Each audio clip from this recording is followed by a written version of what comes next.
ce soir, en plus du manuel 6, c'est la nouvelle version du manuel 6, il y a une petite erreur sur le programme effectivement, mais j'aimerais vous lire quelques passages du livre écrit par Bashmil et traduit par Harkat,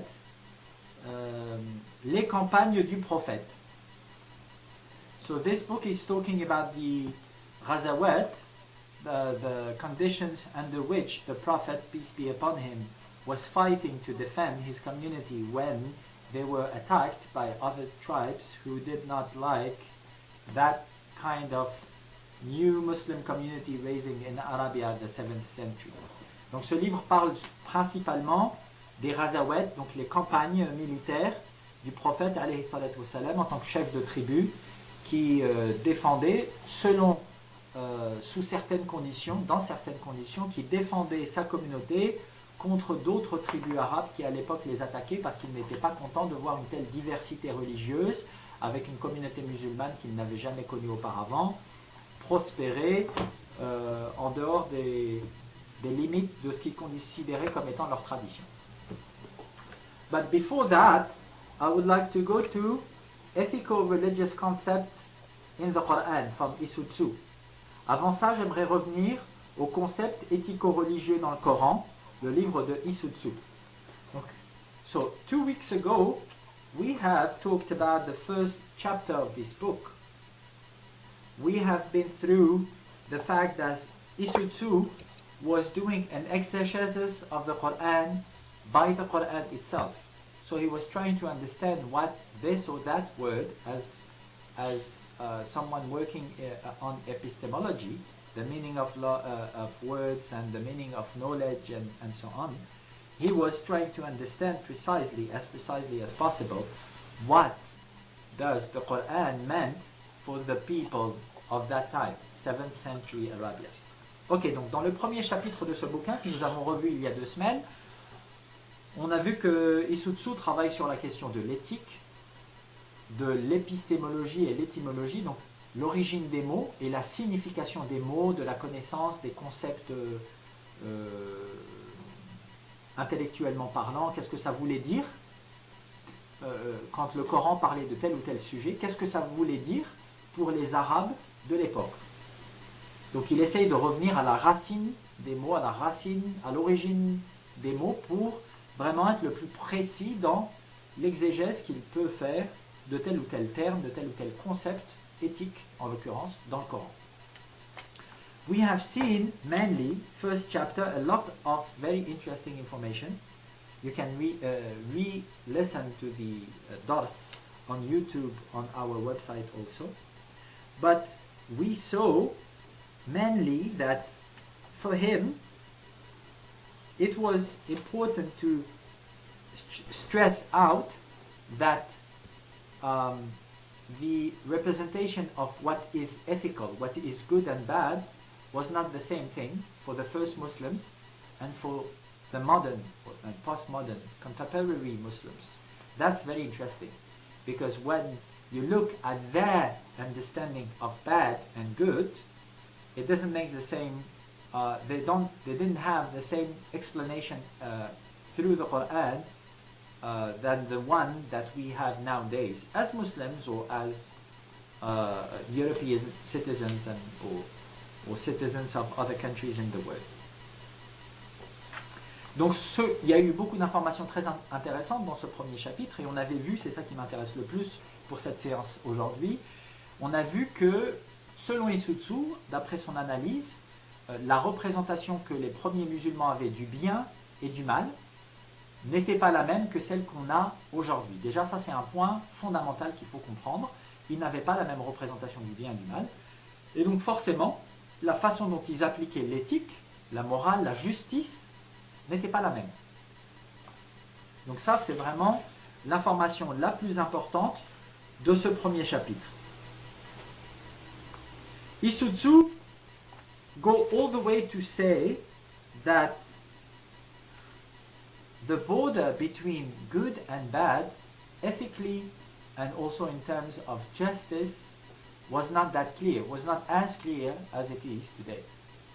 So this is very controversial, because how could you say that? And you have, I'm sure, many arguments you can think about to say that it was exactly the opposite. And when you look at the what they call the Sharia, what is in fact the fiqh that has been built hundreds of years after the death of the Prophet, peace be upon him, you get a much more black and white idea of good and bad in terms of ethics in the fiqh. So how is it possible? How that evolution happened, and what do we have to do about that nowadays if we want to go back to the roots of the Islamic ethics, of the Islamic message about ethics? Et Issoudsu va jusqu'à dire, il va encore plus loin, il va jusqu'à dire qu'ils n'avaient pas, ces gens-là, les premiers musulmans au 7e siècle, une représentation en noir et blanc, très claire, très dichotomique, du bien et du mal, éthiquement parlant, en termes de justice, de légalité, etc. etc. Bon, c'est très controversé, parce que je suis sûr que vous pouvez penser vous-même à plein d'arguments qui pourraient aller à l'encontre de cet avis en disant « Ah ben non, ils avaient une représentation très stricte du bien et du mal ». D'ailleurs, dans le fiqh, ce que la plupart des gens appellent sharia, mais on a vu ça déjà, la différence entre les deux, dans le fiqh, on en retient une idée assez binaire du bien et du mal. Ce qui est bien est bien, ce qui est mal est mal. Même si Issoudsu rappelle les différentes catégories du makro, mubah, etc., qu'on a vu aussi il y a 2 semaines, n'empêche que l'idée la plus communément répandue de la sharia, du fiqh islamique en fait, c'est une idée très stricte, très dichotomique, ceci est bien, ceci est mal. Donc déjà là, il y a eu une déformation entre ce que pensaient les premiers musulmans, ce que les musulmans plusieurs centaines d'années plus tard ont pensé de ce qu'ils pensaient eux-mêmes en élaborant le fiqh qui a été élaboré après la mort du prophète, alayhi salatu wassalam. Et il y a un deuxième décalage, une deuxième distorsion, ce que nous pensons nous, de ce que les gens, les premiers fuqaha, ont mis sur le papier, en sachant qu'eux-mêmes étaient en décalage de plusieurs centaines d'années parfois avec ce que pensaient les premiers musulmans de l'éthique. Voilà, donc tous ces décalages-là nous incitent encore plus à aller à la racine, à la source de l'éthique islamique, pour vraiment comprendre de quoi on parle quand on parle d'éthique islamique. So this is motivating us even more, it should be motivating us even more to go back to the roots of the Islamic ethics to really understand what kind of message is contained in the Qur'an, because of those successive, one after the other, deformation, transformation, evolution in terms of ethics throughout the Islamic history. Chapter 2 now. Chapter 2 of Issoudsu is about the method of analysis and its application. So now, after he presented the ethics and the fact that the Islamic ethics is evolved and it's still evolving nowadays, and it has to evolve in terms of adaptation, it has to adapt to a certain context, he's gonna raise some very, very problematic issues nowadays about how do we apply that ethics not in black and white, good and bad, but in a more thin, more appropriate, more intelligent way. How do we apply the Islamic ethic in a more adaptive way? For example, he recalls the fact that kafir comes from the radical kafara, which means hide the truth. It doesn't mean being a non-believer, an atheist, or not believing in Allah. It means hiding the truth, being more than hypocritical, because munafiq, this is another term in the Quran about those who says we are Muslims but they don't really believe in Islam just to get more money, more power and so on. Those are not good Muslims, the Quran says, but al-kafir is not the atheist for the first Muslims. According to Issoudsu's analysis, the kafir is the one who is aware that there's a good, positive energy within spirituality, but that person is hiding it to fight any kind of spirituality just because he doesn't like people to talk about their inner part, their spiritual part. Ok, donc dans le deuxième chapitre, Issoudsu intitule le chapitre la méthode d'analyse et ses applications. Donc après avoir présenté dans le premier chapitre les fondations de l'éthique islamique, les origines de l'éthique islamique, l'épistémologie, l'étymologie des termes utilisés dans l'éthique islamique, il va nous parler des conséquences de sa méthode d'analyse qui retourne à la racine des mots, à la source de l'éthique islamique, par le biais de certains exemples qui sont très problématiques à l'heure actuelle, notamment le terme kafir dans le Coran, qui est traditionnellement traduit par non-croyant. Pourtant, ce terme, nous dit Sutsu, vient de la racine arabe trinitaire kafara. Et kafara, selon lui, ça veut dire cacher la vérité. C'est pas ne pas croire en Dieu, c'est pas ne pas être un croyant, ne pas être musulman, c'est pas être un athéiste, c'est être plus qu'un hypocrite. Il y a un autre terme pour désigner les hypocrites, c'est munafiq. Ce sont des gens qui, à l'époque déjà du Coran, se disaient musulmans, mais en fait c'était simplement pour avoir plus d'argent, plus de relations sociales, etc. Mais en fait, ils ne croyaient pas en Dieu. Donc ça, c'est pas bien, c'est une mauvaise action selon le Coran, ça n'est pas éthique, l'hypocrisie, en termes de croyance. Mais là, encore plus loin, le Coran décrit des gens qui ne supportent pas que d'autres personnes parlent de leur propre spiritualité. Et le droit à la spiritualité, à l'autodétermination spirituelle, religieuse, c'est un droit humain fondamental. Donc ces gens-là combattaient ceux qui se disaient croyants. Et c'est comme ça que le Coran condamne ces gens-là. Il ne condamne pas les gens qui ont d'autres croyances. Vous avez votre religion et moi la mienne. Non, le Coran condamne ceux qui ne croient pas et qui interdisent aux autres de croire. C'est ça la véritable signification du terme kafara selon Isutsu. And this is going to make sense also with what we're going to see later on in this session about how the Prophet Muhammad, peace be upon him, lived, how was he teaching about the Qur'an and so on, because respecting other religions was part also of the Islamic ethics and the teachings of the Prophet, peace be upon him. What the Prophet was fighting was al-jahiliyyah, jahl. And this is also one of the terms that Isutsu is dealing with in his second chapter. Jahl, he says, is supposed to be the exact opposite of ilm, knowledge. So someone who is jahil is someone that is ignorant. Ignorant about the true nature of the divine, ignorant of the true nature of human beings, true nature of human rights, that someone wants to believe or not. This is part of human rights as we define them today with that kind of terminology, human rights and so on. So Isutsu recalls the fact that in his book, the Prophet Muhammad, peace be upon him, and the Islamic ethic is not about fighting back those who are not Muslims, because some Muslims at that time in the Prophet's community was considered to be jahilin. They were ignorant, even though they said we are Muslims. They were not truly Muslims. Some ahadith speaks about the fact that faith didn't get into their heart fully because they were still about violence and discrimination and injustice and so on.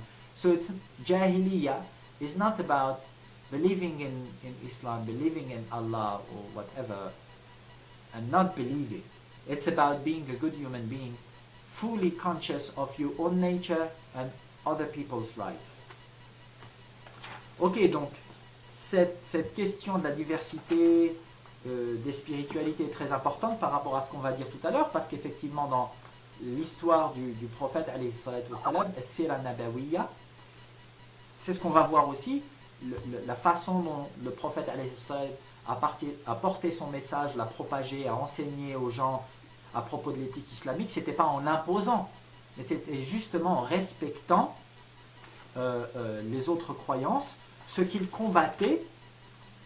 Et ça aussi c'est dans le deuxième chapitre de Isutsu, c'est El-Jahl. El-Jahl, Isutsu nous dit, c'est l'exact opposé du ilm, de la connaissance. Et on a déjà parlé de la connaissance, etc., etc., le lien avec la spiritualité, avec l'éthique. Et donc, le prophète ne considérait pas que ceux qui ne croyaient pas en l'islam étaient des jahilin, parce qu'il considérait que certains musulmans aussi avaient encore une partie d'ignorance en eux. Il y a certains hadiths qui disent que l'islam n'avait pas complètement pénétré leur cœur, même s'ils se disaient musulmans. Donc le jahiliya, là aussi, c'est pas quelque chose de très clair, qui n'existe pas chez les musulmans, qui existerait seulement chez les non-musulmans. Non, selon les enseignements du Coran, d'après Isutsu et d'après ce qui est décrit dans les livres de l'histoire du prophète, le jahiliya, ça existe partout, y compris chez les musulmans.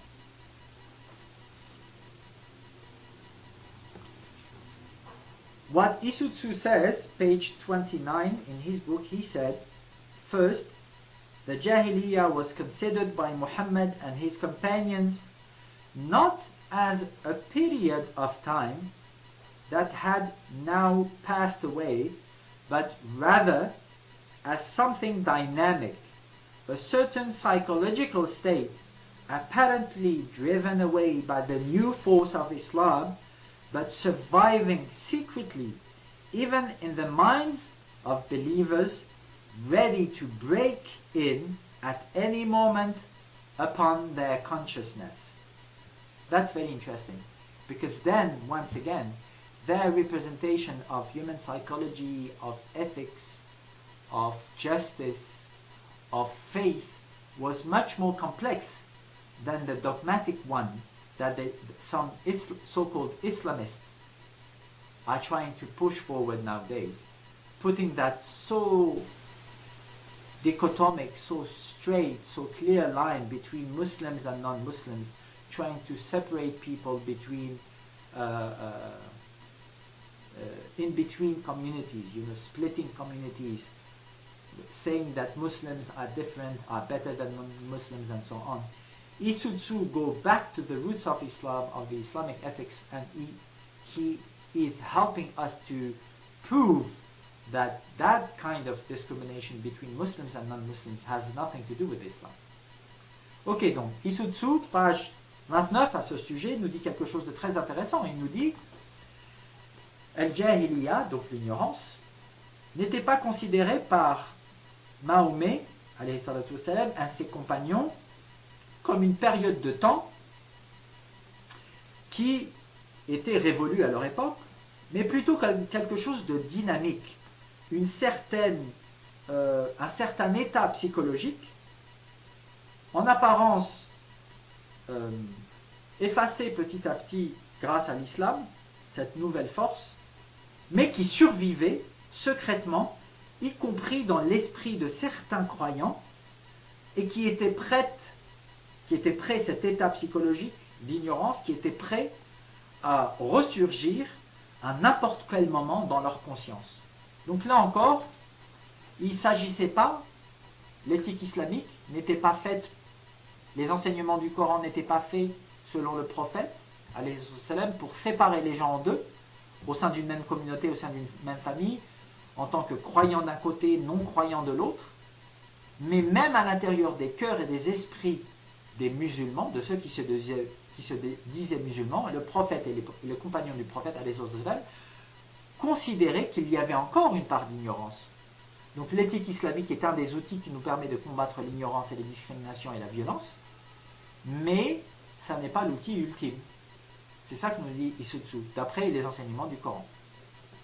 Ok? Do you agree with that? Do you have questions about that?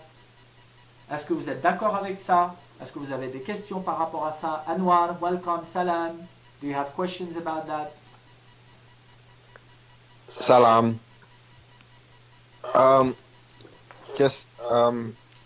don't know. I'm trying to observe the recent situations that somehow being part of a Muslim community, it is getting more frustrating because now it seems that the people, the Muslim people, it's very easy to accuse others as being non-believer just because, for example, we have a difference in opinion or something.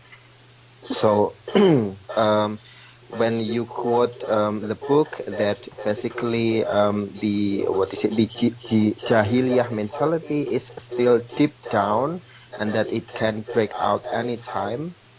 I think that's a very interesting quotation. Let me translate. Thank you very much. Very, very important point, Anwar. Very important point. Donc, Anwar nous dit, ça c'est très intéressant parce qu'aujourd'hui, même à l'intérieur des communautés musulmanes, ça va encore plus loin. Non seulement cette représentation dogmatique, très dichotomique, blanc et noir, très essentialiste en fait, de l'éthique, de l'humanité, du bien et du mal, non seulement elle est déformée chez la plupart des musulmans par rapport à ce qui existait chez les premiers musulmans, notamment chez le prophète, mais ça va même plus loin aujourd'hui. Même dans des communautés musulmanes, vous avez des gens qui sont très très très prompts, qui ont le takfir, comme on dit, très facile. La critique très facile envers d'autres musulmans, en leur disant « Ah non, si tu penses ça, si tu crois ça, si tu fais ça, tu n'es pas musulman. » Donc cette accusation comme ça très stricte, très exclusive, très discriminatoire, elle a même atteint un niveau supérieur en termes de fascisme et d'essentialisme chez certains musulmans, y compris à l'intérieur des communautés musulmanes, tout en considérant que cette séparation entre communauté musulmane et communauté non musulmane est déjà une déformation par rapport à ce qui existait au début de l'islam. Yes, very important. Thank you. Yeah, I agree with that. If you look either in Facebook groups or into the discussion between certain groups of for example, German Muslims, the whole you are not a Muslim, or you are an ex-Muslim, or you fake being Muslim or whatever is always there, especially in Germany around the Ahmadiyya Muslims. They are like, okay, every Ahmadiyya Muslim is not a Muslim at all. So this is huge also in Germany. Oui, thank you very much. Very important also the fight between different sects. Oui, c'est très important aussi, Christian, ce combat entre différentes sectes à l'intérieur de l'islam. Par exemple, les Ahmadiyya, qui sont en général des gens assez mystiques et qui vont assez loin dans la réflexion, parfois trop loin selon certains musulmans, qui tout de suite vont les considérer comme des non-musulmans parce qu'ils disent des choses sur l'islam, sur la nature de Dieu, sur la nature du message du prophète, qui ne correspond pas à la représentation que s'en font certains musulmans très dogmatiques, très sévères, très exclusifs, très cléricaux. Et du coup, ils vont dire, ah ben non, les Ahmadiyya ne sont pas des musulmans. Et comme ce sont une minorité depuis des siècles, qu'ils disent des choses que la plupart des autres musulmans ne disent pas ou ne comprennent pas finalement, peut-être qu'ils ont compris des choses que les autres n'ont pas compris, ils sont en général très critiqués, ces sectes minoritaires, notamment les Ahmadiyya. Yes, very true. Ça va? On continue? I'd like to add something, because I really like the approach of getting into the original idea of kufr and all this. This is really interesting because I see this with a lot of words and aspects of Islam that the nowadays definition is totally different from what is in the Quran and what is in the Ahadith. But still the theology is like using the modern definition and using the old text, so it's a very very special kind of anachronical. It's anachronical, absolutely. Totally, yeah. Yes. But they use it. And they know about the difference, and they use it for their own purposes. Exactly. That's why we have to use it for our own purposes without being ashamed of that, because we all do that, and this is what we have to do. But the fact is that we don't say we have the truth, you're not on the truth. We just say we have a progressive, inclusive, whatever you want to call it, representation of Islam. This is how we think we should adapt it to our century. And you are doing exactly the same thing in terms of adaptation and evolution and transformation of the fiqh. The problem is that we think you're not doing it for the best of all of us. You're just doing it for your own interest and your own, to preserve your own dogmatic, virilist, nationalistic representations of how Islam should be used to, sustain all of that ideology. Yes, yes, absolutely. Donc Christian nous disait, c'est très intéressant parce que ces musulmans dogmatiques procèdent à beaucoup d'anachronismes, c'est-à-dire qu'ils utilisent les connaissances passées en disant ah ça c'est authentique, c'est éthique, c'est la vérité, mais en l'adaptant à leur façon avec une terminologie moderne. Mais je lui dis mais oui c'est exactement ça, c'est très intéressant parce que nous devons le faire aussi à notre façon sans en avoir honte, en leur disant non seulement vous transformez le fiqh, mais par contre vous nous interdisez de le faire. En plus, nous ne vous disons pas que nous avons la vérité, mais nous pensons que notre représentation progressiste, inclusive, humaniste, peu importe comment vous voulez la décrire, du fiqh est plus adaptée à ce que nous vivons à l'heure actuelle.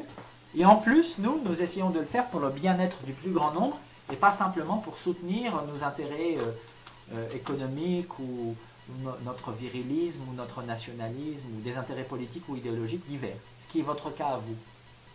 Donc c'est intéressant d'être décomplexé par rapport à ça parce que tout le monde le fait. C'est impossible de vivre l'islam comme il le vivait au 7e siècle au fin fond du désert en Arabie. C'est impossible, impossible. Et les soi-disant États islamiques, que ce soit Daesh, l'Arabie Saoudite, l'Iran ou d'autres, ils ont tous des codes civils qui sont adaptés au commerce international, à la vie moderne, etc. Comment est-ce qu'il pourrait en être autrement? And all the so-called Islamic states, Saudi Arabia, Iran, Daesh, whatever, they have civil codes which are adapted to the modern life. How could it be another way? How could they deal with international trade, business, and bank business, and petrol business, and whatever business, if they don't adapt their civil code to modern life? So it's really impossible to live Islam as they used to live it centuries ago in the middle of the desert of Arabia. This is not possible anymore. So we have to also adapt it because that's exactly what they do. But we have to adapt it in a more progressive, inclusive way for people's welfare and well-being instead of ideological and political assets. Ça va, Victor? On continue? Okay. Before we start, I would like to introduce you to a friend of mine who is here. Her name is Amira. She's a student in Denmark, and I will let her introduce herself and what she's doing here. Avant de continuer, j'aimerais vous présenter à une amie à moi, Amira, qui vient du Danemark, qui est une étudiante et qui est ici à Marseille pour quelques jours. Et je vais laisser Amira se présenter. Please, have a seat, and I will translate in French. Make short sentences. Hello. Yeah. Yes. Hello. Hello. I am Amira. I am a student for media and journalist in university in Denmark, and I am from Egypt. Alors je m'appelle Amira. Je suis une étudiante en journaliste et en politique au Danemark. Je suis originaire d'Égypte. And I make a project about Imam, about daily life, about how to transition from old religion to new religion or more Spiritual. More spiritual, yes. Et je fais un reportage pour mon université à propos de la vie d'un imam progressiste. Comment est-ce qu'on passe d'un islam très dogmatique, le salafisme en ce qui me concerne, à un islam plus spirituel. Welcome, Amira. Can I take photo from you? And Yes, she's asking if she can take pictures of you on my screen, my computer screen, while you're talking to me. It's only private for her exposé at the university. It's not public. Elle demande si elle peut prendre des photos de vous pendant que vous me parlez sur Skype, C'est juste pour son université. Oh. Okay, of I course. didn't understand. Oh wait, then I have to turn on my camera. Yes, No. if you want to. If you want. Okay, yeah, no problem. Which one he told? Yeah, that's Oh, me. Anwar, hello. Hello. Hello. Maybe you can say a few Hello. words about yourself, Anwar, Yes, yeah. Victor and Christian. Present yourself in 1 or 2 sentences. Peut-être que vous pouvez Okay. vous présenter en 1 ou 2 phrases. Merci. Okay, my name is Anwar Khalid, but please call me Anwar. I'm from Indonesia, but at this moment I'm in Germany, studying in Hamburg University. Thank you. Thank you. Mon nom est Anwar, je suis d'Indonésie, mais en ce moment je suis à l'université d'Hambourg, en Allemagne. Je fais un doctorat là-bas. Christian? Hi, my Victor? name is Victor. Uh-huh. I'm from Mexico. I'm a French teacher. Okay. Ok, mon nom est Victor, je suis du Mexique et je suis un professeur de français. My name is Christian Avan Hermann. I'm from Germany, from Berlin, and until recently, I worked in a progressive mosque, and now I'm on my own, being on my way to be a free imam. So you Yes. are convert to Islam.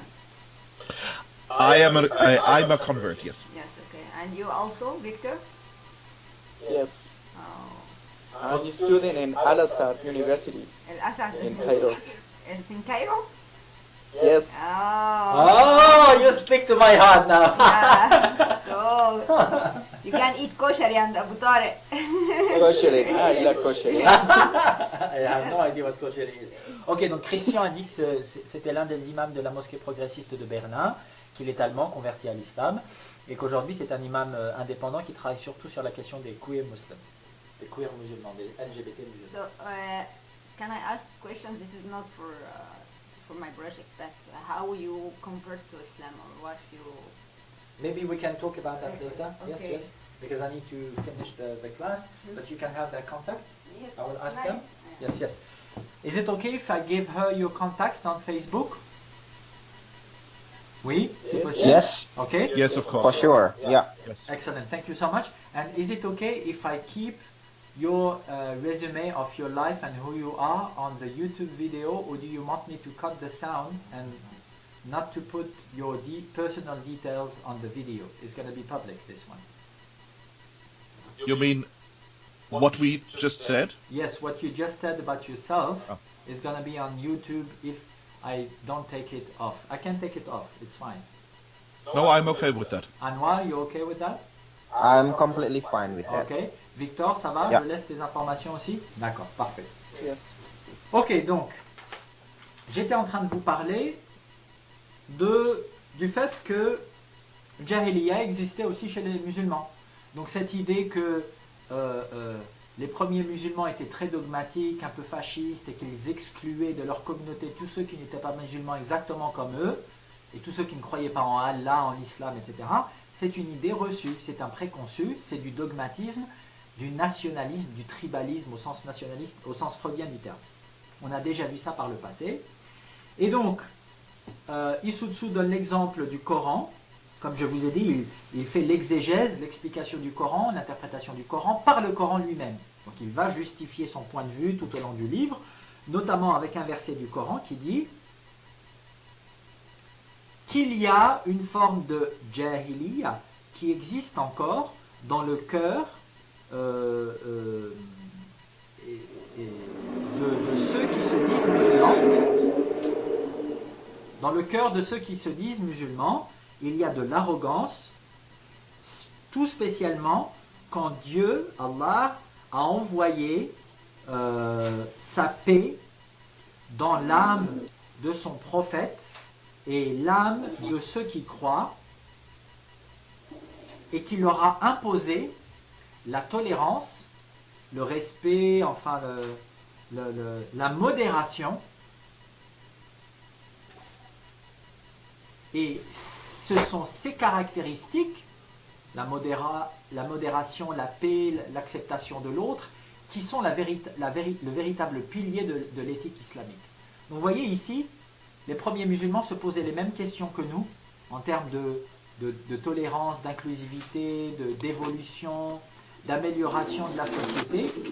Et pour eux, la voie du juste milieu, l'acceptation de l'autre tel qu'il est, c'est ça le véritable message du Coran. C'est pas exclure l'autre s'il décide de ne pas être exactement comme nous. Okay, so we were talking about the fact that Jahiliyyah was not something outside of Islam, and it was also in the heart of some Muslims and so on.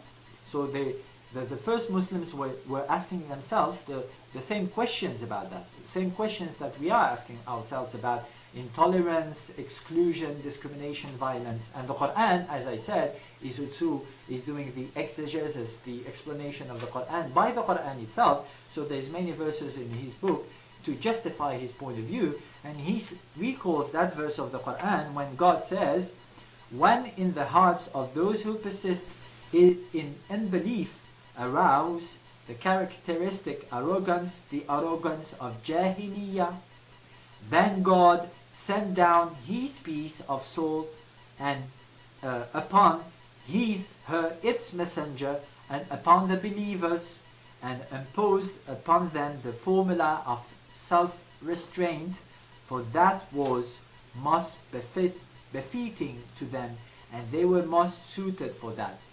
You know what I mean? So tolerance, inclusion, peace, being in dialogue with people that you consider different instead of making war to them. This is the basis of the Islamic ethics. And some people were tempted to go back to ignorance, to go back to violence and war and discrimination. But God told them, no, wait, don't go there. Because it's not because you're Muslim now that you think you have the right to do everything and anything and you have the truth. No, otherwise you will go back to Jahiliyyah. Some people say, because they're very dogmatic, oh, you see, go back to Jahiliyyah means go back to Kufr. No, he's talking about believers. So going back to Jahiliyyah means going back to ignorance.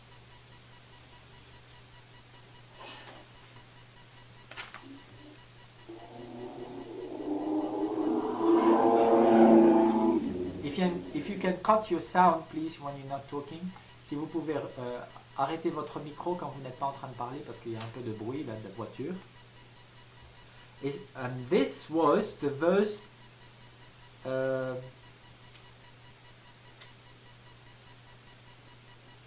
26 of Surah 3, if I know how to read this kind of Latin letters, but I can't find that number of the surah again. But the term Jahiliyyah applied to Muslims comes in different verses of the Quran 6 et 7. Et donc ce terme de Jahiliyyah appliqué aux musulmans revient dans plusieurs versets du Coran. Là je suis désolé, j'arrive plus à relire le numéro du verset, c'est en chiffres romains. Donc verset 26, chapitre Surat 3 je crois, mais j'en suis pas très sûr. Mais en tout cas c'est dans plusieurs versets du Coran le fait que le Jahiliyyah est aussi appliqué pour décrire un comportement négatif chez certains musulmans. Ok, maintenant on va aller à un autre exemple, celui du peuple de Lot. On en a déjà parlé à propos de l'homosexualité. Les versets qui parlent de Sodome et Gomorrhe ne parlent pas de l'homosexualité, mais ils parlent de différents péchés, différents actes répréhensibles, et pas péché au sens où on l'entend aujourd'hui la plupart du temps, dans une définition dogmatique du péché, mais dans une définition très éthique du péché. Un comportement qui n'est pas adapté à telle situation, à tel contexte. C'est ça le péché, c'est faire quelque chose qui n'est pas adapté. C'est pas une action mauvaise qui est mauvaise en tant que telle. Donc on en avait déjà parlé. Et donc le peuple de Lot commettait certaines fahisha, on était revenu sur ce terme, un terme qui décrit des crimes qui n'ont rien à voir avec la sexualité en général. Jamais ça n'a été utilisé dans le reste du Coran pour décrire la sexualité, on en a déjà parlé. Et il dit aussi, dans un des versets qui parle du peuple de Lot, dans plus de 70 versets, que c'était des gens jahil, innakum laqawmun tajhalun. Vous êtes des gens qui vous couvrez d'ignorance. Donc là aussi c'est très intéressant parce que non seulement le fahisha n'a rien à voir avec cette abomination, n'a rien à voir avec un comportement sexuel, on l'a déjà vu, et en plus les autres péchés entre guillemets qui sont décrits dans plus de 70 versets du Coran qui parlent de Sodome et Gomorrhe nous parlent aussi d'ignorance.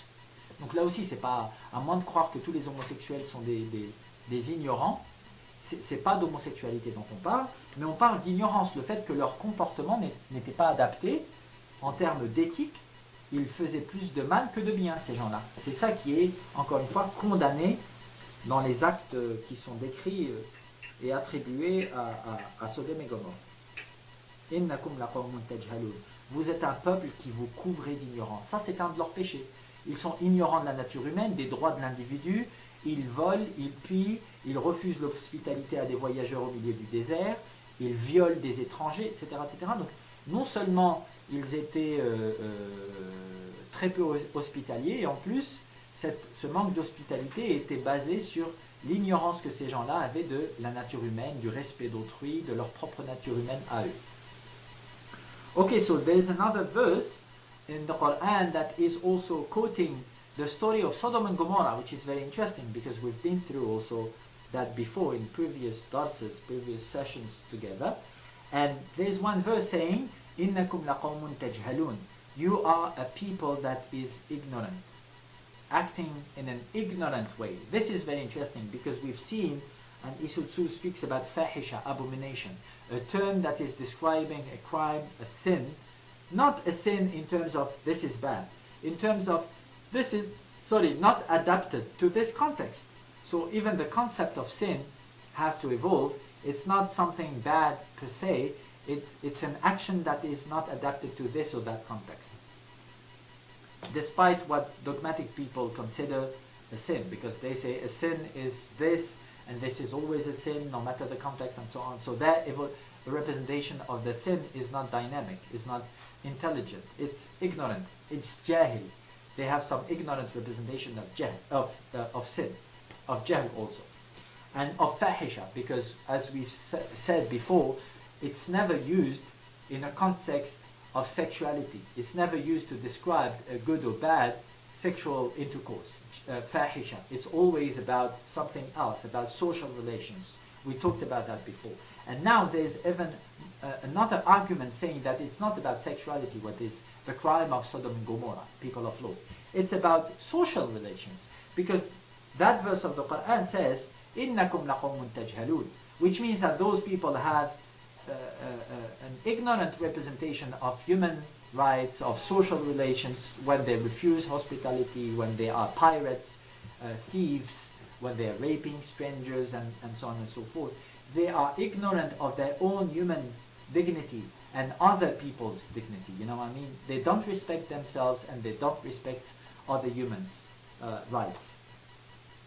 And that verse says, and remember Lot, when he said to his people, how dare you commit such abomination while you can see? Do you indeed approach men with lustful desires instead of women? Nay, you are people whose conduct shows every sign of jahl. Innakum laqawmun tajhalun. So once again, it's not about sexuality. It's not about same-sex sex. The condemnation is about the jahl, the fact that you are approaching man with lust. You're not respecting his desire. You're trying to rape him, to impose your own virilist patriarchal desire. That's what sodomy is about. Ok, donc ce verset du Coran nous dit, et souviens-toi de Lot, quand il a dit à son peuple, comment osez-vous commettre une telle abomination, alors que vous avez les yeux grands ouverts? Est-ce que vous approchez certains hommes avec concupiscence au lieu d'approcher vos épouses? Non, vous êtes réellement un peuple qui vous couvrez d'ignorance, qui agissez sur le coup de l'ignorance. Donc là encore, voilà, c'est pas la sexualité entre hommes qui est condamnée, comme on l'a dit, c'est la sexualité que vous imposez à un autre homme, si vous êtes un homme, c'est la concupiscence, le fait d'imposer votre désir viriliste, patriarcal, le droit de cuissage à d'autres hommes sans leur demander leur avis. Ça, c'est de l'ignorance. Vous êtes ignorant de votre propre dignité. Vous n'avez aucune connaissance de la façon de contrôler votre sexualité, de la vivre de manière épanouie, et en plus vous l'imposez à autrui. Ça, c'est être ignorant aussi de la dignité d'autrui. And so on and so forth. Isutsu, in this chapter, he will go through kafara and jahiliya and fahisha in different contexts to show that the concept of sin and ethic and halal and haram, good and bad, was dynamical, adaptive to this or that given context.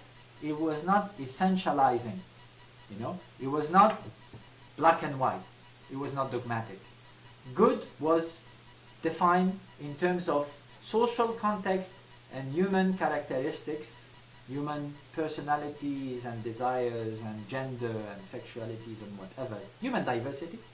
It was not defined at that time in the Qur'an for the first Muslims, the first Arabs.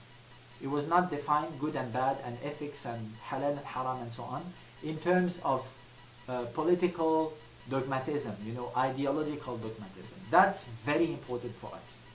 Ok, donc, Isutsu, à travers ce chapitre, donne d'autres exemples de kufr, de fahisha, de jahiliya, etc., dans des contextes différents pour nous faire comprendre que la représentation qu'avaient les premiers musulmans du péché, ou bien de l'éthique, de la justice, du bien, du mal, n'étaient pas des représentations du halal, du haram. Ça n'était pas des représentations dogmatiques, idéologiques, politiques, mais c'était des représentations adaptatives, intelligentes, adaptatives et en fonction du contexte social, en fonction des caractéristiques de l'individu concerné, de sa personnalité, de sa sexualité, de son genre, etc., etc.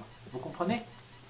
Ça, c'est vraiment ce genre de bouquins qui reviennent aux sources de l'éthique, aux sources épistémologiques et étymologiques des termes du Coran, nous permettent d'avoir vraiment des outils de déconstruction du dogme depuis l'intérieur de l'islam, des outils très très puissants, très efficaces. So that kind of books which are going back to the roots of the Arab Islamic ethics in terms of epistemology and etymology are giving us very, very powerful tools to deconstruct dogmatism from within Islam, to provide more consciousness, more knowledge to our brothers and sisters and they who are looking for liberation from within Islam. What do you think about that kind of tools, looking back to etymology of the Quran, epistemology of the terms used by Arabs, first Muslims and so on, to understand the true message of the Quran, despite all the deformations throughout the human and the Arab Muslim history and history of theology. Qu'est-ce que vous pensez de ces outils épistémologiques et étymologiques, éthiques, que ce genre de bouquin nous fournit pour déconstruire le dogmatisme musulman et revenir aux sources véritables, authentiques de l'éthique islamique? Qu'est-ce que vous en pensez? I consider this a very powerful and important thing because I stumbled across a blog almost half a year ago, trying to define the different major words in Quran, for example, as hafahish, in order to define and to find out about the real meaning about it. And so I think I consider the work on let's look right at the center of the whole thing. Let's work with the original meaning. Let's go into deep into the true. Let's true or find out about how they felt and thought and knew in 7th and 8th and 9th century. This is essential in my opinion, because when I read a lot of stuff, like comments and old fatwas, even they are actually in regard to the fundamentalistic rollback, fascistoid, Salafi, whatever thingy. Actually, they are progressive in regard to that, so we can actually use that and say, okay, well, hello, it was meant in a totally different way. Stop it. And I consider this very, very powerful. Donc Christian nous disait que c'était quand il avait commencé à faire des recherches sur l'islam, qu'il voyait de très anciennes fatwas, il voulait vraiment... Et puis des fatwas un peu moins anciennes qui sont encore plus dogmatiques, encore plus dures, encore plus fascistes. Oh, yeah, sorry. Donc Christian nous disait que quand il commençait à faire des recherches sur l'islam au moment de son intérêt pour l'islam, au début il a commencé à voir des fatwas plus anciennes, mais moins dogmatiques et moins fascisantes que celles qu'il voit aujourd'hui. Donc il voulait vraiment utiliser ça pour déconstruire le dogme musulman à la racine, revenir à la racine de manière radicale, donc la racine, le radical de l'éthique islamique, pour essayer vraiment de comprendre déjà de quoi on parle quand on parle d'islam, d'éthique islamique, et pour bien comprendre comment déconstruire les discriminations à la source, pour être le plus conscient possible de ce qu'est l'islam, aider les gens à être de bons musulmans et de bons citoyens, de bons êtres humains avant tout. And if you find an issue of this book, which is under 50 euros, please tell me, because I tried to find an issue, and all the German online bookshops and everything, they all offer this book of it's always over 70 euros. So if you find an issue somewhere, please buy it for me, because it's really it's really expensive. Yes. Yeah. Christian me dit que ce livre de Isutsu est très intéressant mais très cher, qu'il a toujours trouvé à plus de 50 euros.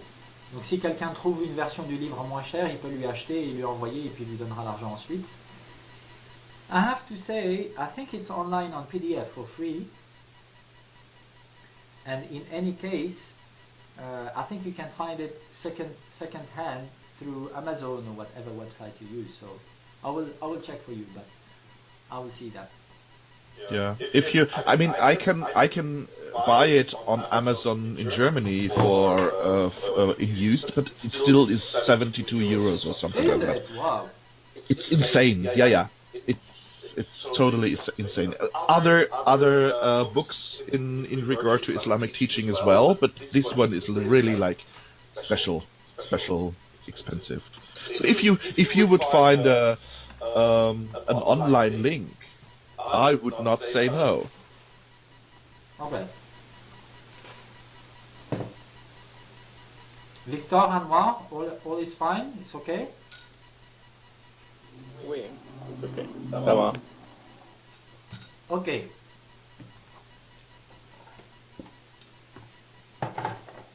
Alors justement, maintenant, j'aimerais vous parler de, comme c'était prévu, chapitre 6, anciennement chapitre 4 dans notre manuel,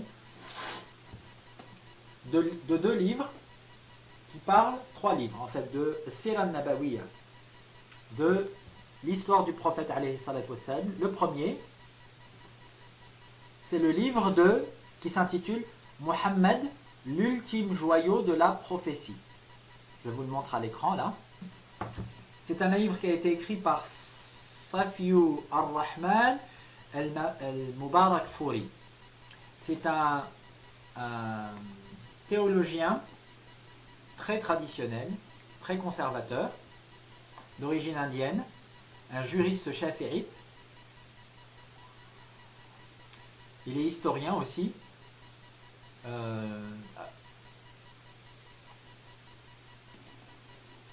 Et il a fini par travailler en Arabie Saoudite sur cette question de l'historiographie, de la vie du prophète, etc.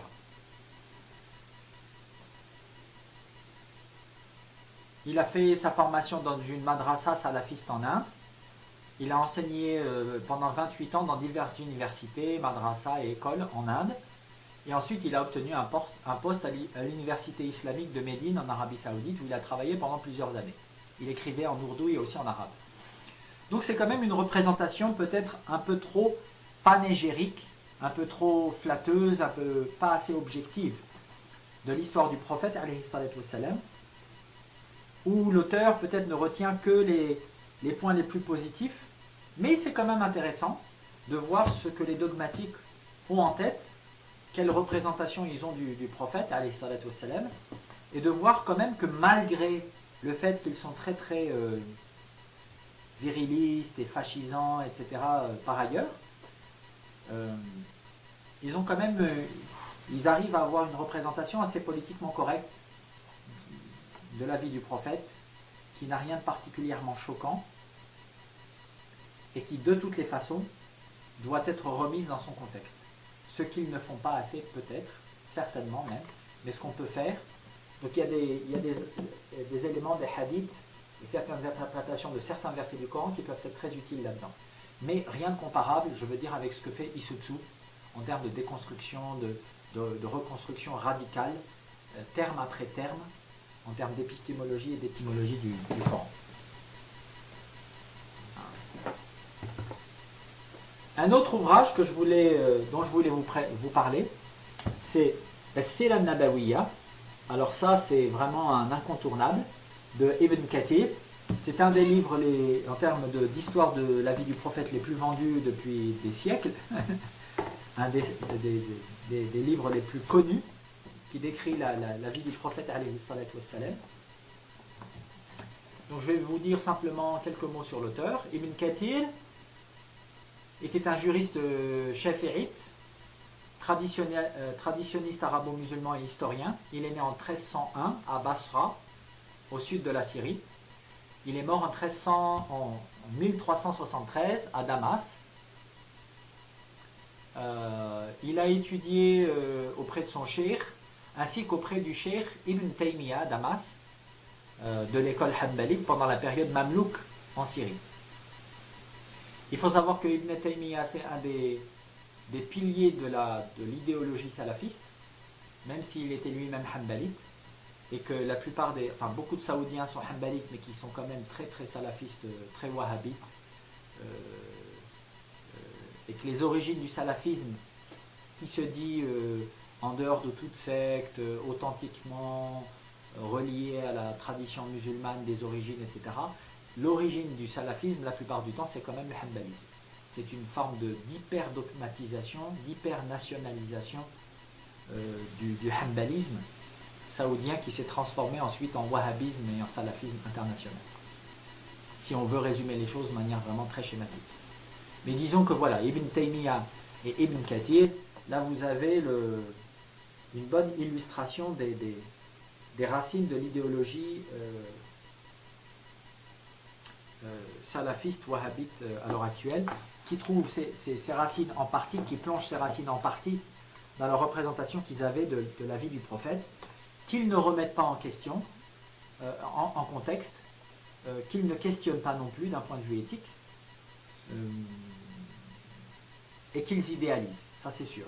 Encore plus que l'ouvrage précédent que je vous ai donné. Mais là aussi c'est intéressant parce qu'il parle de plein de sujets qui peuvent nous interpeller, nous apprendre des choses, et même s'il faut prendre toutes ces connaissances avec des pincettes, c'est quand même très intéressant parce qu'il y a beaucoup de détails sur la vie du prophète alayhi salam, et pour un historien c'est très intéressant. Did I translate the first part of what I said in English? Did I translate? No. Did I translate what I said about the first book in English? No. Ah, No. yeah, that's why. I'm Vous sorry. avez oublié.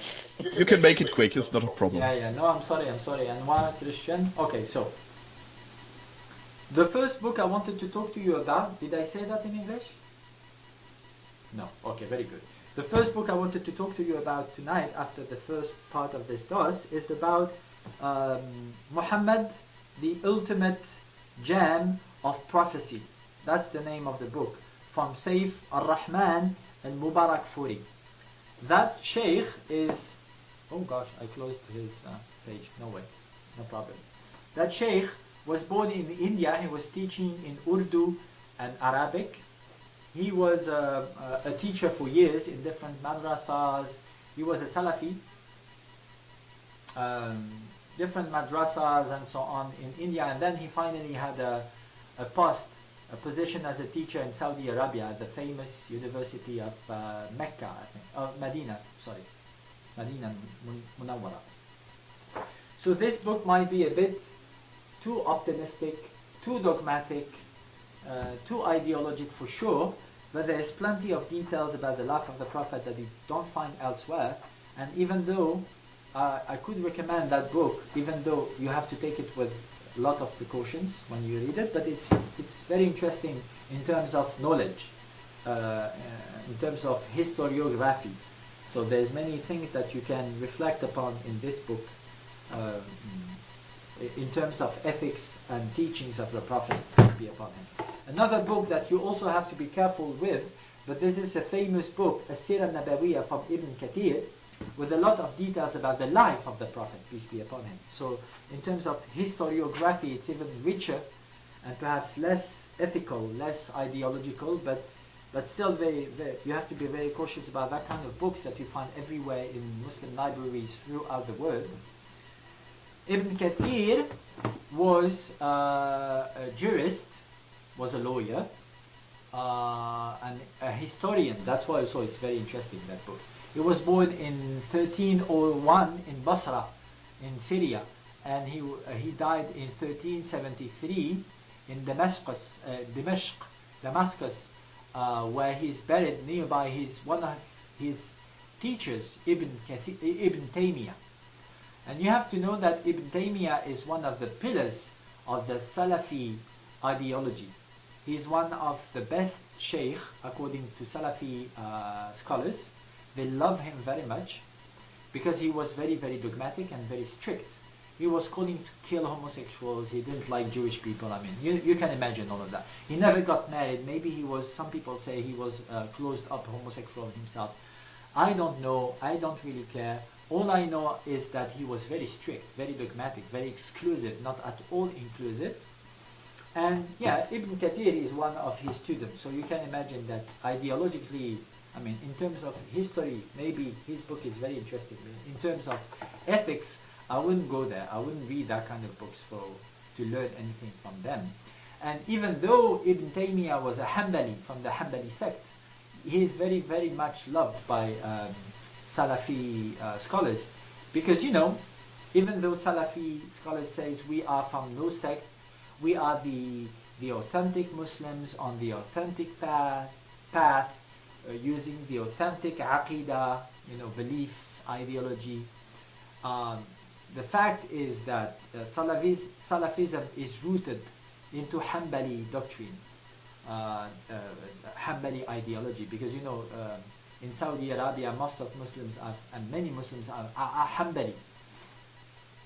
And Wahhabism in Saudi Arabia was built on that ideology, on Hanbalism, and it became even more dogmatic, even more strict, even more ideological. But despite what they say, it's rooted there. It's coming from Hanbalism, which is a very strict sect in Islam. They forbid many things that are not forbidden elsewhere. Some Hanbali don't eat seafood, for example, because they use ahadith that are from other traditions, Jewish, Christian, Hindu, whatever traditions. So then they do interfaith dialogue if it's about forbidding things that are not forbidden by Muslim traditions. But that's the only interfaith dialogue they do. Anyway, I respect anyone, but I don't respect ideological dogmatism within Islam.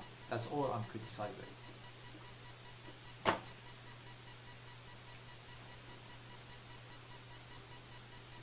Any question about how to use books from people who are dogmatic what to use, not to use. Est-ce que vous avez des questions à propos de la façon dont on doit utiliser les livres, les écrits, les productions littéraires, les livres qui ont été écrits par des gens qui sont quand même dogmatiques ou qu'en tout cas qui n'ont pas les mêmes positions politiques, idéologiques que les nôtres? Non, pas de question.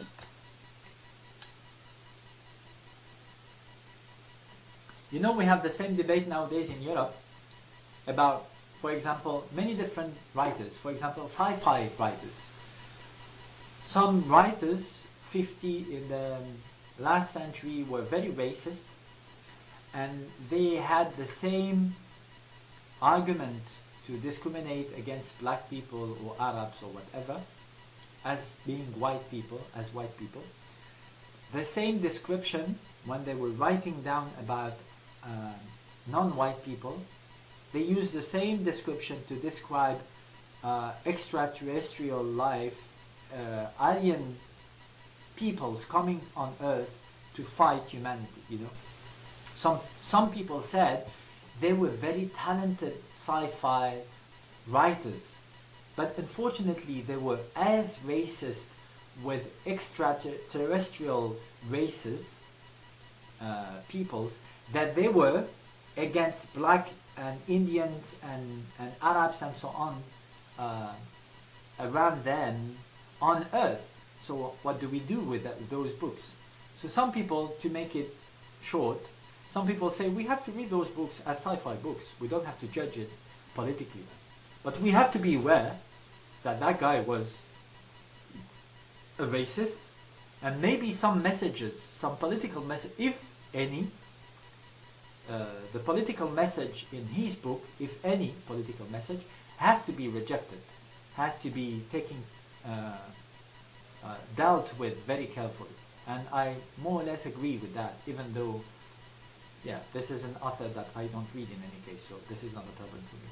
Generally, the authors I read in sci-fi or elsewhere are very, very progressive, and they're talking about transgender heroes and homosexuality and genetically modified human beings on other planets, and so cultural exchanges and hybridity, and that's why I like it also. I like those books because they're speaking about on other planets, about the hybridity that I would like to see on our planet, in our day, in here and now, with the possibilities that are ours.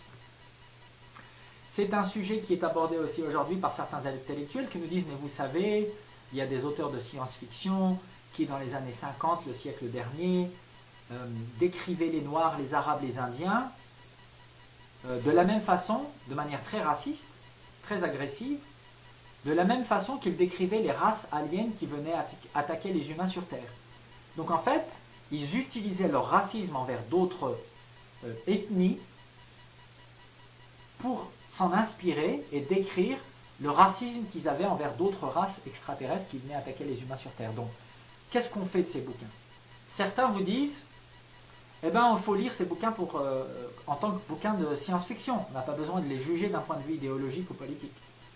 Moi, je dis oui, mais s'il y a un message politique dans ces livres, il faut s'en méfier énormément. Il faut le prendre avec beaucoup de prudence.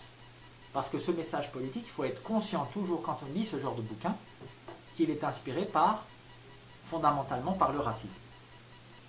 Et de toute façon, je n'ai pas ce genre de problème parce que quand je lis des bouquins de science-fiction, en général, je lis des livres qui nous parlent d'interculturalité, de liberté, d'échange entre différents peuples qui vivent sur différentes planètes, avec des personnes transgenres, transsexuelles qui prennent une pilule, hop, ils deviennent des femmes, ou inversement, ils deviennent des hommes si c'était des femmes, qui ont deux sexes en même temps, enfin bref, des choses très très très originales qui nous permettent de réfléchir de manière métaphorique, peut-être que jamais ça sera possible, mais en tout cas, à la liberté, à l'imagination, aux possibilités qui s'offrent et qui s'offriront à l'humanité plus tard. Et ça m'intéresse. Ça m'intéresse parce que ça parle d'hybridité identitaire, et c'est cette hybridité identitaire apaisée, libertaire, inclusive, progressiste, que j'aimerais voir se réaliser ici et maintenant, sur Terre, chez nous, avec les outils qui nous sont donnés. Je ne dis pas que tout le monde devrait essayer la transsexualité, tout le monde devrait avoir des ailes dans le dos ou changer de couleur de peau à volonté. Je dis juste que si quelqu'un a envie de le faire, on n'a pas à le juger simplement parce qu'il est différent. Et extrêmement différent.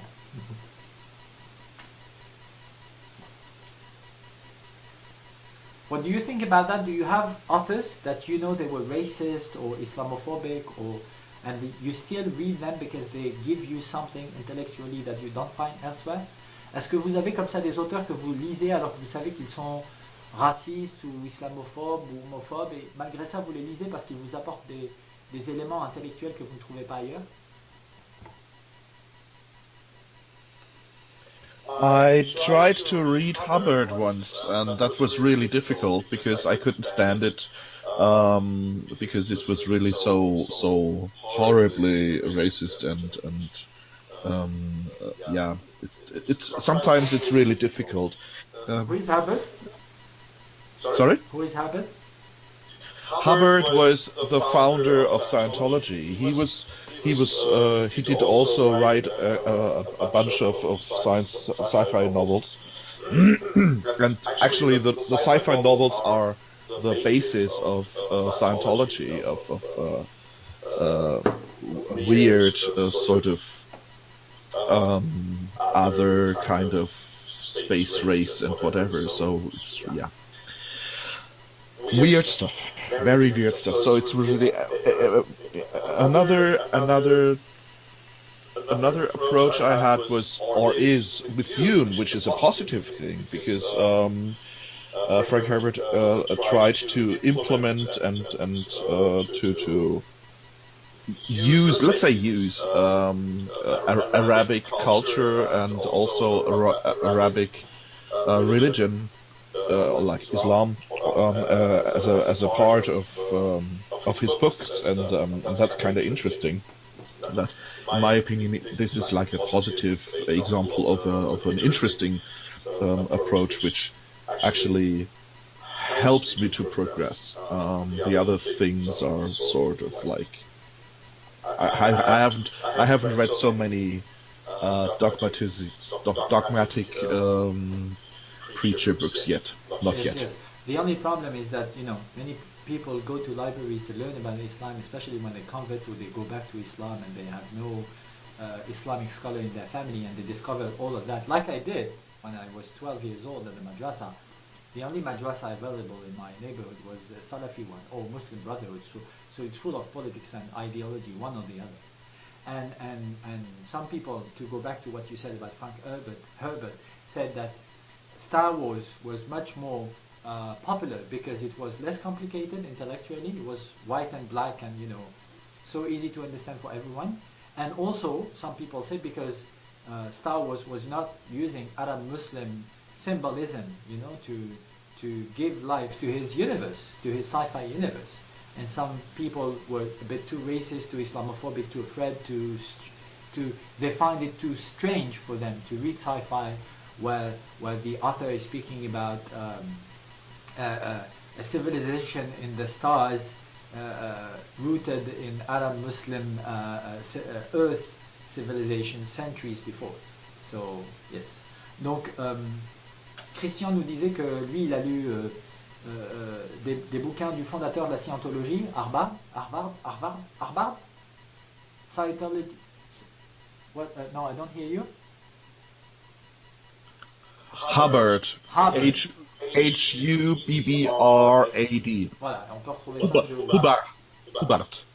Hubert, oui, enfin, j'ai oublié comment il s'appelait exactement, mais bon, fondateur de la scientologie, qui a écrit pas mal de bouquins de science-fiction qui sont un peu la base de la doctrine scientologique, qui imagine déjà les gens dans les étoiles, avec une race purifiée de tout ce qu'ils considèrent comme étant des imperfections. Et ces imperfections, en fait, c'est la diversité ethnique, religieuse, sexuelle, que cet auteur considère comme étant ne faisant pas partie de la nature humaine. Ça ne devrait pas faire partie de la nature humaine. Donc forcément, c'est beaucoup plus difficile de lire ce genre de choses. Mais il a lu aussi Frank Herbert, un grand auteur de science-fiction que j'adore. Il disait qu'on avait ça en commun, effectivement. Et lui, Frank Herbert, a utilisé pas mal de symboles arabo-musulmans. C'est un livre Dune. C'est un livre monumental, une œuvre de science-fiction extraordinaire, où il parle beaucoup de psychologie, de politique et de spiritualité, de religion. C'est vraiment magnifique pour quelqu'un qui qui s'intéresse à qu'est-ce qu'une religion et comment est-ce que certains politiques utilisent la religion à des fins idéologiques et partisanes. C'est vraiment une illustration fictionnelle, romancée, extrêmement précise, extrêmement fine que ferait Frank Herbert de l'utilisation de la religion à des fins idéologiques et politiques. Et donc je lui disais, il y a des gens aussi qui disent que si Star Wars a beaucoup mieux marché que Dune, alors que c'est sorti quasiment à la même période, c'est aussi parce que Star Wars c'est noir et blanc, c'est le bien, le mal, c'est pas très compliqué, c'est assez simple à comprendre même par des petits enfants. Et en même temps, d'autres rajoutent que c'est aussi parce que Frank Herbert utilise beaucoup de symboles arabo-musulmans dans ses livres, des termes arabes, de la philosophie bouddhique, mystique, soufie, et quand même, il y a des gens qui se sentaient très étrangers à ça, voire qui étaient un peu racistes, islamophobes ou autres, et qui n'avaient pas envie de rentrer dans un univers qui leur proposait de réfléchir, de s'imaginer une civilisation dans les étoiles qui était originaire, qui plongeait ses racines dans la civilisation arabo-musulmane terrienne. Anything else, Victor, Anwar? Actually, I have two books from Tariq Ramadan. The first is on super diversity, and then the second is Islam and the West, the challenges of modernity. So basically, I bought those two books before the news on his legal problems appear on the media, but somehow I still do not have time to read those books. And now that he is convicted with crimes, criminal. Not yet convicted, but in jail. Yes. Oh, not yet. Okay. Not yet, but he's suspected and he's in jail. Okay, so now that he has these legal problems, actually I'm not sure if I should read those books still or just put them away. I mean, from the title, those two books are very interesting, but now that I have the idea about the writer, the authors, I'm not sure anymore. I mean, if you are in my situation, so what will you do? Actually, I bought a book from him, The Radical Reform. I read it and it was interesting because I learned to understand, I understood a bit more how does he build and how Muslim brothers in the West built their understanding of dogmatism and the relationship between Islamic tradition and political Islam. That was very interesting, but I was always keeping in mind that I'm reading that book for that, not to learn more about Islam for sure. Because what he says in his books is generally very basic. He's just using it to justify his political, ideological point of view. And the way he does it and this made me understand how to criticize one kind of Islamic dogmatism nowadays. So it's always very interesting to read that kind of books.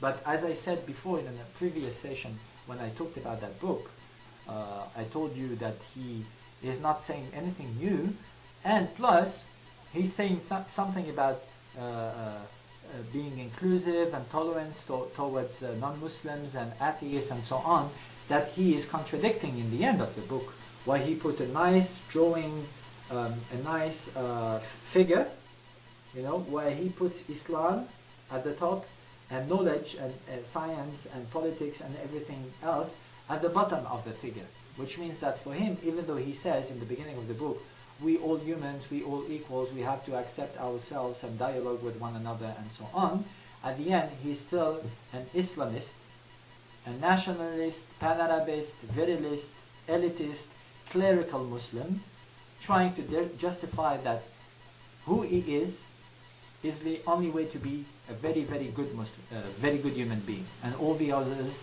are jahilun. They don't understand, as we said with Isutsu, they don't understand the true nature of human beings and the true nature of God. So which is for me very, very exclusive, if not racist, Christophobic, Judophobic, atheophobic, and so on. And it's not at all my representation of Islam. So I would advise you to read them. That's excellent, but to read them to understand why you should not read them, or why you should not write books like this, or follow that Okay. ideology. Yeah, you have to keep that in mind. Don't be fooled. One page after the other, you have to understand what does he wants to say when he's writing what he's writing, and where is it going to, and why is it for him sustaining his point of view, which is for you, as I know you, very dogmatic. Donc, Anwar me posait la question de savoir and plus I would say you don't care that he is in jail or not, because he is a very good representative, unfortunately, of Islamism, of fascistic doctrines, ideologies within Islam, the Muslim Brotherhood one, especially in the West. So that's still something very important, because they're still very active. Even though they put that one in jail, there's still thousands of them preaching for political Islam out there, in Europe. And we know the consequences of that in terms of terror and violence and radicalization, nationalism, racism in Europe, and radicalization, nationalism, terrorism in the East, in Middle East and North Africa, and civil war sometimes. So this is still an actual issue, unfortunately. Ok, donc Anwar me posait la question de savoir s'il a acheté 2 livres de Tariq Ramadan. Il me dit, mais maintenant qu'il est en prison et qu'il attend son procès, je ne sais pas si je vais les lire. Je lui dis, mais si, moi j'ai acheté La Réforme Radicale il y a quelques années, je l'ai lu, je vous en ai parlé dans dans une session précédente, et je vous ai dit que moi je l'ai lu du début à la fin parce que je voulais comprendre comment l'islamisme en Europe fonctionne, sur la base de quelle idéologie. L'islam politique, qui pour moi n'a rien de spirituel. Et d'ailleurs, je vous avais dit, il dit rien de vraiment très intéressant, de très nouveau pour quelqu'un qui connaît l'islam. C'est des connaissances très basiques, sauf qu'il utilise ces connaissances basiques pour justifier de la politisation de l'islam, dans un sens nationaliste, panarabiste, viriliste et clérical, élitiste. Tout ça, on en a déjà parlé. Donc c'est en lisant ce bouquin que j'ai compris encore mieux sur la base de quoi ils construisent leur stratégie politique ici en Europe, les frères musulmans en l'occurrence, puisqu'il est frère musulman. Et j'ajouterai que, je vous rappelle, qu'au début de son bouquin, selon moi, il vous dit que l'islam c'est extraordinaire, c'est progressiste, c'est tolérant, il faut inclure tout le monde dans le dialogue sur les droits humains, y compris les chrétiens, les juifs et même les athées. Il te dit même les athées, comme si les athées c'était vraiment une race extraterrestre pour les musulmans, mais qu'il fallait faire des efforts envers les athées, les pauvres athées. Mais à la fin, il contredit tout ça. Ce beau discours sur même les athées, on va les inclure parce qu'ils sont humains, il le contredit finalement, il se trahit parce qu'il vous fait un schéma où il met l'islam tout en haut du schéma, et en dessous, il vous met la science, la justice, les dynamiques sociales, la loi civile, etc. Donc en fait, l'islam, tel qu'il se le représente, l'islam politique, le dogme musulman, ça reste supérieur à tout le reste selon lui. Et ça, pour moi, en tant que musulman qui est pro-laïcité, pro-démocratie, pro-sécularisation, qui voit l'islam comme une philosophie de vie, des conseils éthiques, et certainement pas comme une justice, un code civil, tout est halal, haram, tout est noir ou blanc, comme on disait avec Itsu tout à l'heure, je suis en totale contradiction avec cet islam politique-là. Donc pour moi, c'était très intéressant, pour mieux le contredire, de comprendre comment est-ce qu'il construisait sa pensée. Donc je conseille à Anwar de lire ses bouquins, mais toujours en gardant à l'esprit, page après page, que si je lis quelque chose, c'est pour me dire que, c'est en me disant que, voilà, là il dit ça parce qu'il a envie de soutenir son point de vue, que l'islam politique c'est la solution. Et en fait non, l'islam politique c'est le problème. La politique de toute façon c'est le problème. Le mix de mélanger politique, religion, médias, justice, tout dans un même panier, n'importe quelle société explose au bout d'un certain temps. Il faut séparer entre les différents pouvoirs, la justice, les médias, la politique, le religieux. Dans toute société moderne, postmoderne, laïque, sécularisée, c'est ça qui se passe. C'est ça qui marche. Mettre tous nos œufs dans le même panier, ça crée de l'élitisme. C'est toujours les mêmes personnes qui vous donnent les mêmes réponses. Des réponses qui vont dans leur sens et qui servent leurs intérêts. Donc il faut diversifier et équilibrer les différents pouvoirs. C'est comme ça que ça marche. Autrement, ça ne marche pas. Ça donne ce qui se passe dans le monde arabo-musulman, la guerre civile, le tribalisme au sens freudien du terme. Okay, one last book I wanted to talk about, I told you, les campagnes du prophète.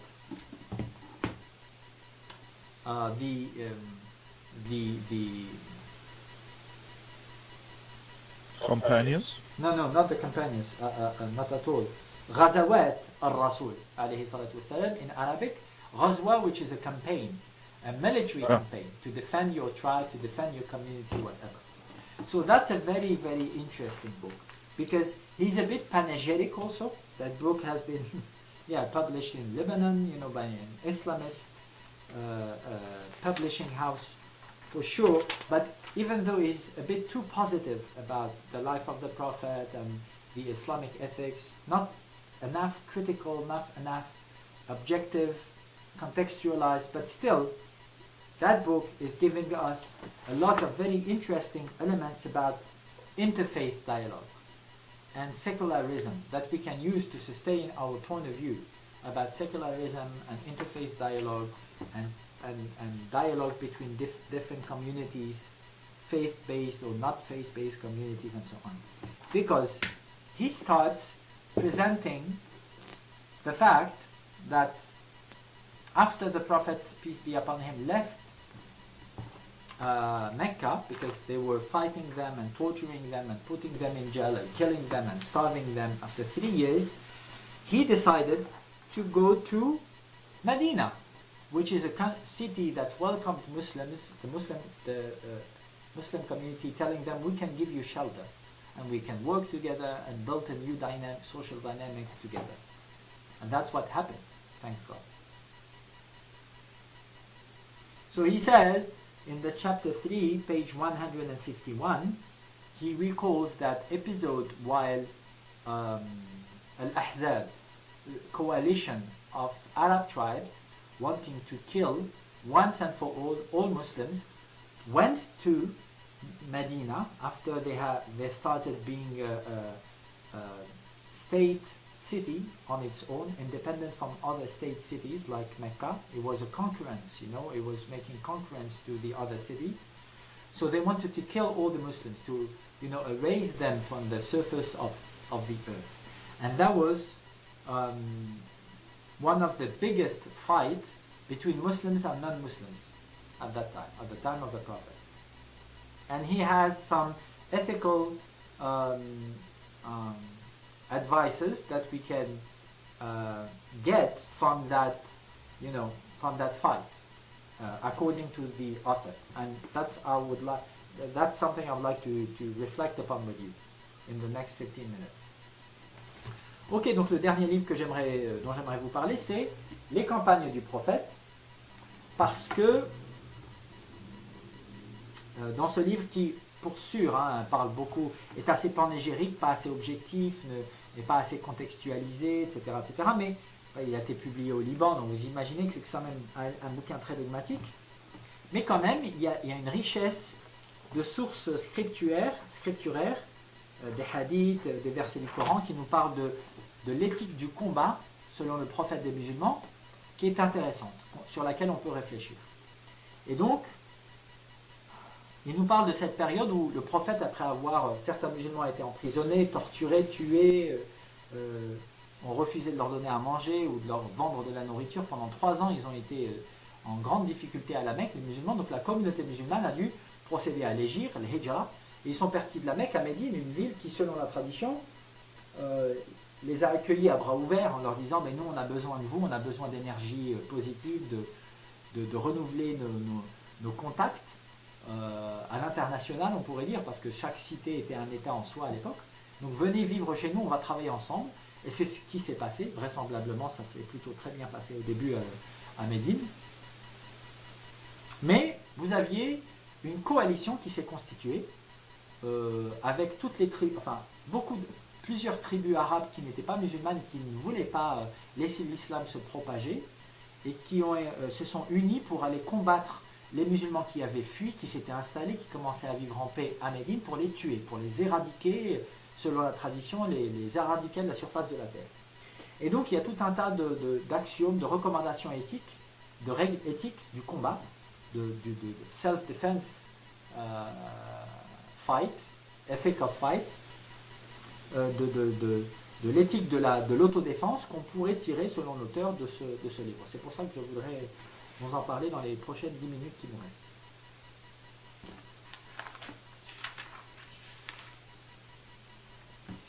is especially one information that is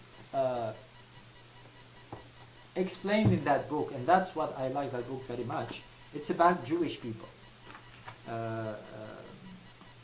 Some Jewish people were living in Medina, the Islamic State, as some people call it, which was not an Islamic State for me, but anyway. They were living freely as Jewish people or Christian people or atheists or following the Abrahamic tradition, they said,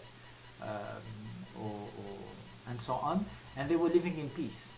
But some dogmatic Muslims and jihadist Muslims tell us that we have to kill al-kafirun everywhere you find them, and so on and so forth. This is a verse of the Qur'an, yes, but it has to be contextualized, because they were fighting to death, and they really needed to fight until the end, until those people who wanting to erase them from the surface of the earth stopped fighting. And then they said, okay, now it's peace, so we're not going to kill you anywhere we find you.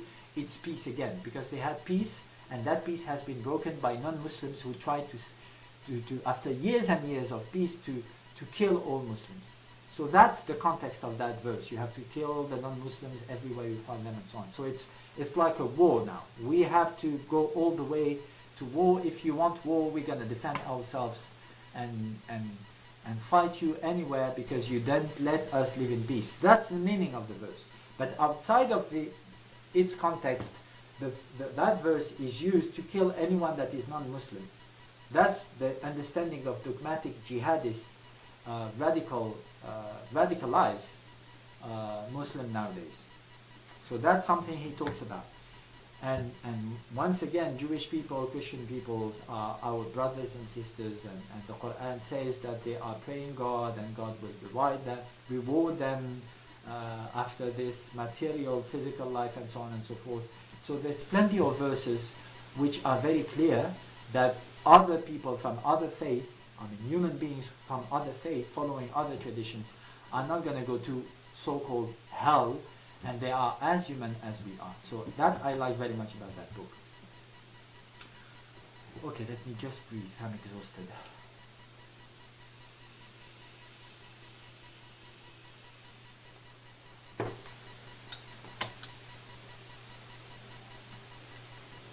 Ok, donc ce que j'aime beaucoup dans ce livre, c'est effectivement qu'il parle notamment des Juifs qui vivaient à Médine librement, sans être combattus ou discriminés, selon certaines traditions,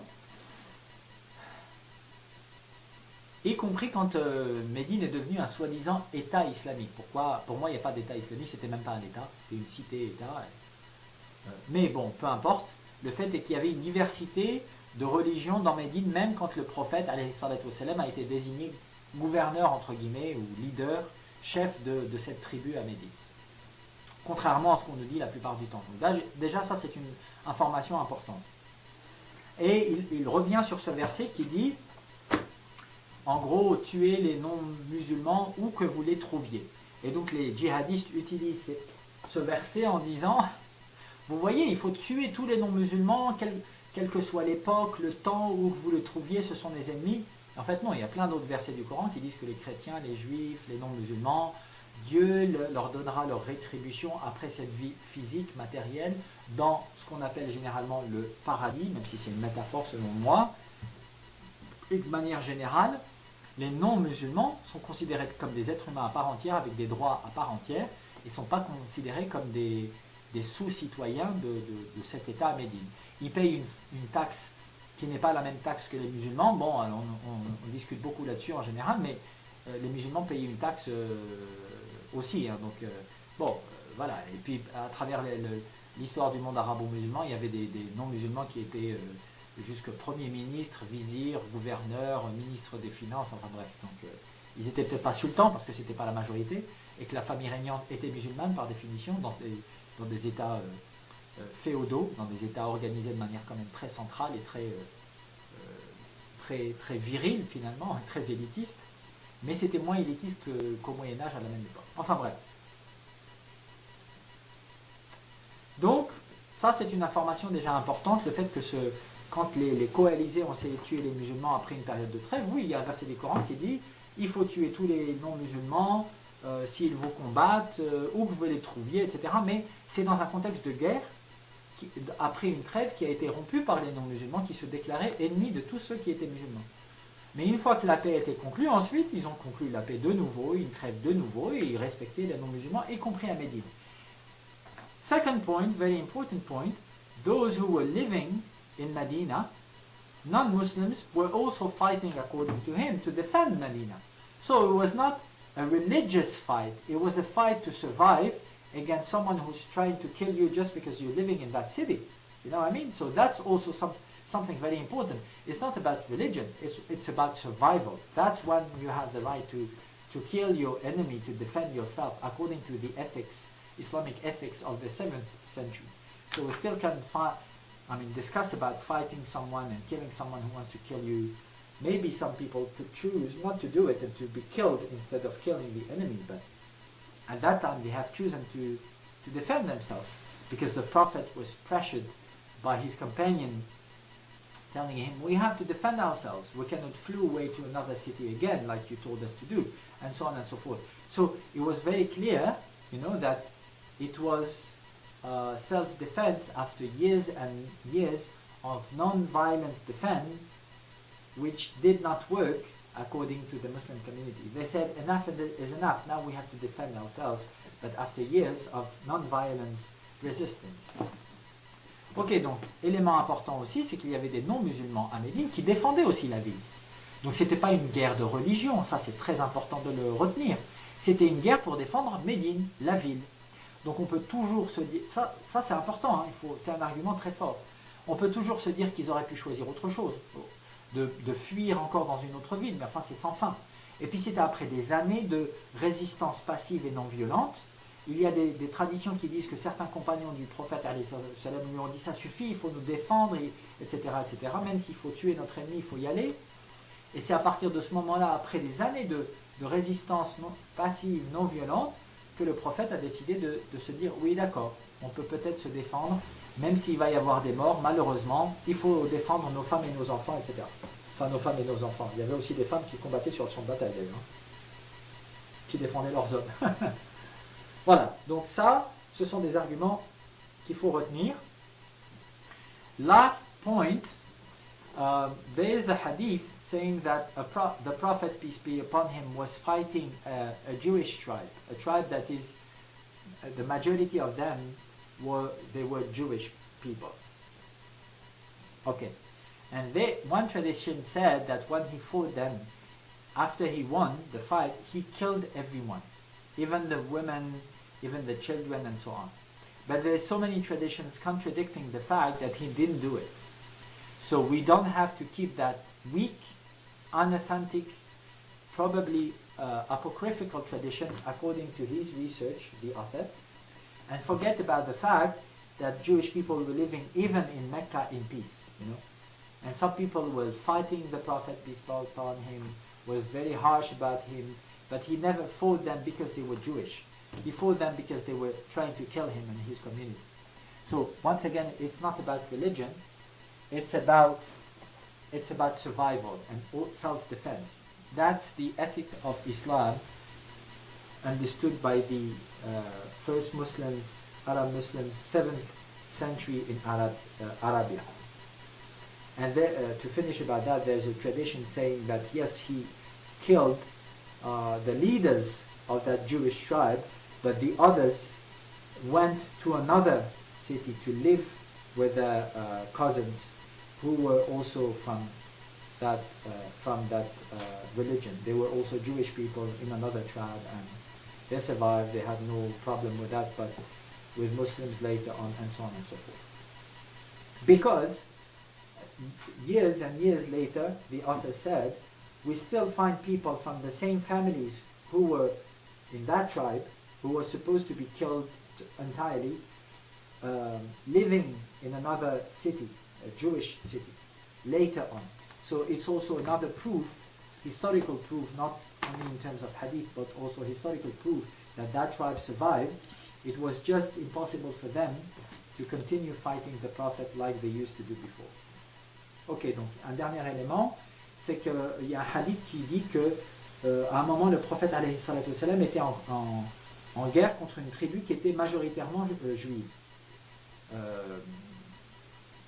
Et qu'il aurait tué tous les gens de cette tribu lorsqu'il a gagné le combat, y compris les femmes, les enfants, des centaines de personnes. Mais cette tradition est vraisemblablement apocryphe, tradition inauthentique selon l'auteur de ce livre. Et de plus, il y a tout un tas d'autres hadiths, traditions, qui disent que, pas du tout, il a simplement exécuté les leaders de cette tribu pour éviter qu'il y ait de nouveaux combats par rapport à, enfin plus tard. D'accord ? Et d'ailleurs, l'auteur nous dit, une preuve historique supplémentaire, c'est que le prophète n'a pas tué toutes les femmes et les enfants de cette tribu, mais simplement les quelques leaders de cette tribu pour éviter d'autres problèmes. Une autre preuve historique, celle-là, c'est que des gens qui portaient le nom de cette tribu seraient allés vivre un peu plus loin parmi d'autres juifs qui étaient majoritaires dans telle et telle tribu, et plusieurs années, plusieurs siècles plus tard, on retrouve une trace de ce nom de famille. Ce qui veut dire, bien évidemment, qu'ils ont survécu, que leur descendance a survécu, même si les leaders ont été exécutés. Et là encore, on peut revenir à discuter sur le fait d'exécuter à mort des leaders qui se sont rebellés ou qui ont fait du terrorisme ou de la guerre, ou qui ont essayé de susciter la guerre civile. Moi, je ne suis pas pour la peine de mort, mais en tout cas, à l'époque, c'est ce qu'ils considéraient comme étant justice. Mais on peut discuter de ça. D'ailleurs, moi, je suis contre la peine de mort. And we can talk about death penalty because they decided to execute the leaders of that tribe. I'm against this death penalty personally. So, still, after all I have said, I do not agree with everything they did. I agree with their ethic, with the fact that it was ethical what they have done for them. But it doesn't mean that we should not apply the Islamic ethics or inspire ourselves, thanks to the Islamic ethics, to invent new justice rules and new ahkam. You know what I mean? Thank you very much. Merci beaucoup. Est-ce que vous avez des questions, des réflexions? Do you have questions, reflections, inputs? Yeah, I read a bit about the Jewish clans and Jewish people in Medina and in northern Arabia in that time, and it's quite extraordinary what happened actually there. I started to read about that.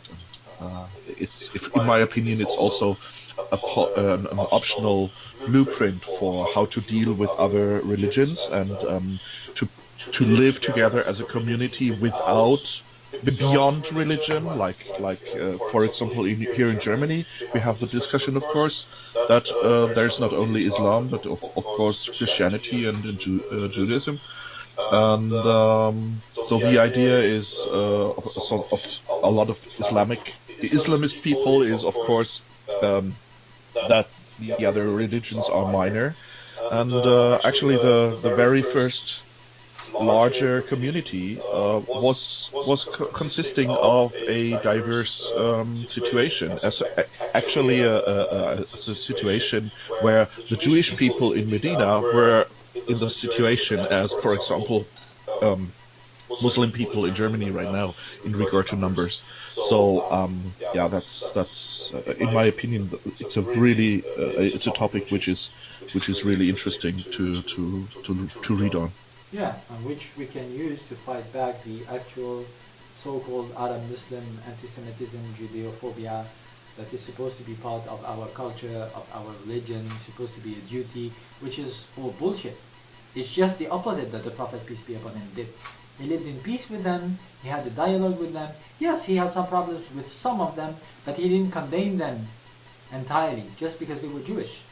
And some of their teachers, they say, were Christians, and some were even Jewish, some people say. So he learned a lot from Jewish scholars and Christian scholars and so on. So I really like the fact that we can find in the Islamic tradition, the authentic tradition, as far as we know, as far as we can decide that it is authentic, historically, elements to fight back those discriminations against other religions, from within Islam, without rejecting Islam. Donc, Christian nous parlait du fait que c'est un sujet très très important aujourd'hui en Allemagne, et que les musulmans aujourd'hui sont aussi peu nombreux que les juifs à l'époque de Médine, donc il y a des parallèles très intéressants à établir par rapport à ça. Et je lui disais, oui, c'est aussi très important d'utiliser toutes ces connaissances authentiques, autant qu'on peut le savoir, parce qu'on n'est jamais sûr que c'est vraiment authentique, mais les plus authentiques possibles pour déconstruire l'antisémitisme, la judéophobie depuis l'intérieur de l'islam, sans avoir à rejeter l'islam, et en disant que le fait de détester les juifs et les chrétiens, etc., c'est pas un devoir musulman, au contraire, c'est anti-islam, anti-éthique. Parce que le prophète, alayhi salatu wassalam, vraisemblablement, a fait tout l'inverse. Il aurait même eu des professeurs qui étaient juifs et chrétiens, selon certaines traditions, et donc il a beaucoup appris en discutant avec les juifs et les chrétiens sur ces questions-là, sur ces questions éthiques, spirituelles, etc. Donc la vraie éthique musulmane, authentique, le vrai devoir du musulman, c'est d'être dans l'acceptation des autres traditions, de dialoguer avec les autres traditions. C'est là où l'islam est le plus fort, il a été le plus fort historiquement.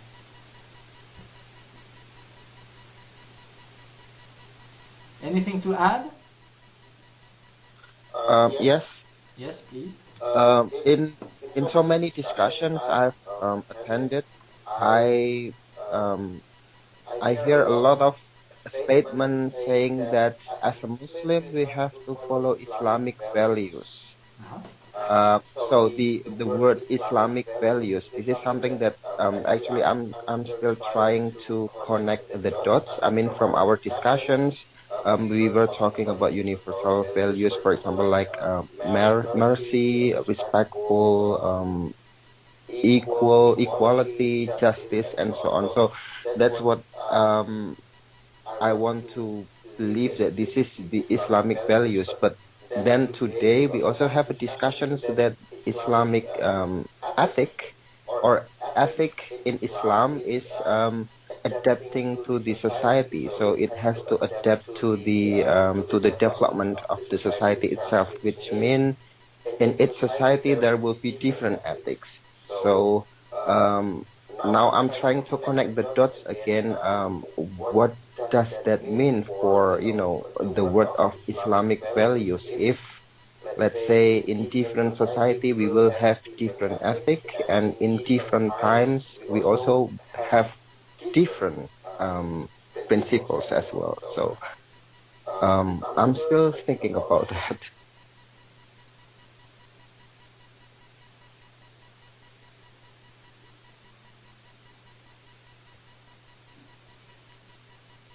Antoine nous disait que, effectivement, quand il parle à des musulmans plus ou moins dogmatiques, on lui dit souvent qu'il faut respecter les valeurs islamiques, etc., etc. Alors il essaie de connecter les points et donc de comprendre qu'est-ce que ça veut dire, les valeurs islamiques, et comment est-ce qu'on répond à ce genre de choses. And we already talked about that, and that's very interesting. The fact that, for me, there's no... How can I say that? As I said, Islam is a philosophy of life based on universal values, for me. As I understand it, and that's what the Quran says. I'm not bringing anything new, I'm just recalling what God has been teaching us through its prophets for centuries, you know, about respect, love, non-judgmental behaviors, and social justice, equality, and so on and so forth. You know what I mean? So, for me, Islamic values is just universal values applied to Arab Muslim context or Islamic context in Indonesia, in Arabia, Saudi Arabia, in Algeria. It will not be applied the same way. It is not applied the same way in any case. So denying the reality of the diversity of the application, the operationalization of Islamic ethics in different contexts, in different from different Islamic perspectives, is schizophrenia, is denying reality.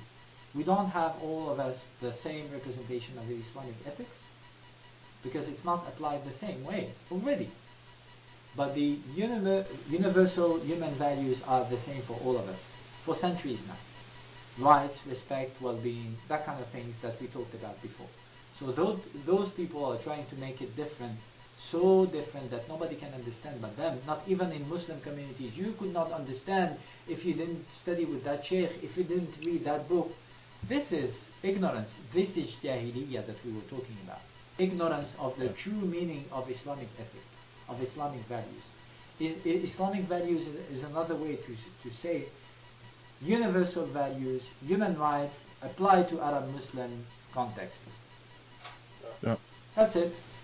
Donc, toute cette question de Anwar qui nous pose la question de savoir quand on lui parle des valeurs islamiques, etc., etc., on en a déjà parlé, c'est très intéressant. C'est, pour moi, les valeurs islamiques, c'est les valeurs humanistes appliquées au contexte, à des contextes arabo-musulmans ou musulmans en tant que tels. Déjà, aujourd'hui, c'est de la folie que de considérer, de nier la réalité. Nous n'appliquons pas en Indonésie, en Arabie Saoudite, en Algérie, les soi-disant valeurs islamiques de la même façon. Donc cette diversité existe déjà. Et les gens qui viennent te dire, ah ben non, tu ne peux pas comprendre ce que c'est que l'éthique islamique, les valeurs islamiques, si tu n'as pas étudié avec moi, ou avec tel cheikh, et si tu n'as pas lu tel bouquin, c'est de l'élitisme, du cléricalisme. Donc même à l'intérieur des communautés musulmanes, vous avez des gens qui sont exclusifs et dogmatiques. Sans compter leur attitude envers ceux qui ne sont pas musulmans. Mais en tout cas, pour moi, l'islam est une philosophie de vie. Et quand on parle de valeurs islamiques, c'est une autre façon de dire les valeurs universelles, humanistes, les droits humains, universaux, inaliénables, appliqués à des contextes dits arabo-musulmans. Just 5 seconds, sorry. Allô? Allô? Salam, ça va? Ça va, j'ai juste 5 minutes de retard. Est-ce que je peux vous rappeler dans 5 minutes? Même pas. Merci beaucoup. Je finis mon séminaire, là je vous rappelle tout de suite. Inch'Allah, à tout de suite. Yes. All right. I'd like to add something because Victor didn't speak. Oh, I'm sorry. Yes. Victor, tu as quelque chose à dire là-dessus? Non, ça va? If it's short, Christian, yes, it's short. Yes, please. It's short. It's short. Then The I have topic another of Skype conference. I'm late now. It was supposed yes, to be. the topic of Islamic values is often used in regard to political discussions. I have that in Germany a lot about Islamic values are in opposition to Christian values or ethical values or whatever. So a lot of people state what kind of values are Islamic or not, and actually they use the term and the concept of values and of ethical ideas to put forward their own political agenda, and that's always important to remember and to keep in mind when people talk about Islamic values or whatever. Yes, it's another way to speak about Arabic values. Then, guys, you're talking about traditions, politics, culture. Why not? But don't sanctify your people's tradition by religion, because it's independent. And once again, the Qur'an is very clear about the fact that there is nothing new in terms of ethics. It's just going back to the authentic humanistic values. Ok, donc il disait qu'effectivement, la plupart des gens, quand ils parlent de valeurs islamiques, en fait, parlent de politique. Et quand ils disent des valeurs islamiques, ils parlent des valeurs arabes, la plupart du temps. D'accord, il n'y a pas de souci d'ailleurs. Tu peux défendre ta culture arabe, tes valeurs arabes, il n'y a pas de souci. Mais ne sanctifie pas ça à travers la religion et n'essaie pas de l'imposer aux autres. Et encore une fois, le Coran dit très clairement, à plusieurs reprises, qu'il n'y a rien de nouveau en termes d'éthique. C'est juste que le Coran nous demande de revenir à l'éthique véritable, au bien-être, aux droits humains, au respect, à la tolérance, à l'amour inconditionnel, etc. Il ne nous demande pas d'inventer une nouvelle humanité. Vous voyez ce que je veux dire? And a good example of that is the pilgrimage to Mecca. We conserved that in Islam, while it was about idolatry and multi-gods and so on. So it depends how you use it. If you use it to create a more elitist social and political dynamic, then it's condemned by the Quran. But if you use it just to be more spiritual, there is no need to grab those traditions and make them eternal and kill the people who do not want to respect your authority, because it's in the end a problem about authority and elitism, clericalism. You know, they were using those gods to justify injustice. That is condemned by the Quran. But if you want to call your God, I mean Krishna, Buddha, Allah, I mean the Quran doesn't care about that. I don't see it that way. There's an entire verse about Jesus Christ and Maryam, peace be upon them, in the Quran, even though Christians can have a different representation of those prophets than Muslims. But it's fine, the Quran speaks about that. And it doesn't say Christianity is so bad and so on and so forth.